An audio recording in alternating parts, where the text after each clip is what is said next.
मोदी सरकार ने 18 सितंबर से 22 सितंबर के बीच में लोकसभा का विशेष अधिवेशन बुलाया है और पूरे देश में चर्चा है कि मोदी सरकार द्वारा वन नेशन वन इलेक्शन की तैयारियां जोरों से चल रही है। अब आप में से बहुत से लोग यह समझ नहीं पा रहे होंगे कि ये वन नेशन वन इलेक्शन क्या है। तो आइए जानते हैं। इसका सीधा मतलब है देश में लोकसभा और सभी राज्यों के विधानसभा चुनाव एक साथ ही किए जाएंगे। तो जानते हैं आखिर ये one nation one election policy क्या है।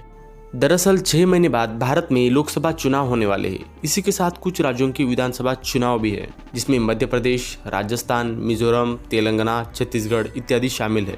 तो ऐसे में मोदी सरकार इस पर विचार कर सकती है। हाल ही में मोदी सरकार द्वारा पूर्व राष्ट्रपति रामनाथ कोविंद जी के अध्यक्ष में कमेटी बिठाई गई जो इस कानून पर विचार करेगी।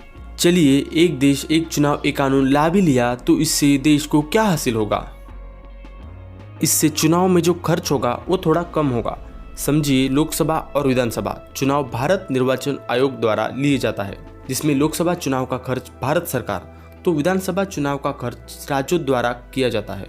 और जब दोनों इलेक्शन एक साथ हुए तो खर्च आधा आधा बांट लिया जाता है। दूसरा महत्वपूर्ण कारण चुनाव के दौरान जो प्रशासकीय अधिकारी, पुलिस और सुरक्षा दलों पे काम का बोझ काफी हद तक बढ़ जाता है। इन्हें लंबे समय तक तैनात रहना पड़ता है। हर साल किसी न किसी राज्य में चुनाव आता ही है, उसमें केंद्रीय दल व्यस्त हो जाते हैं और उनका काम काफी हद तक बढ़ जाता है। इससे विकास काम की गति धीमी पड़ जाती है। ये 2 कारण है। ऐसा नहीं कि इससे पहले ऐसा नहीं हुआ है।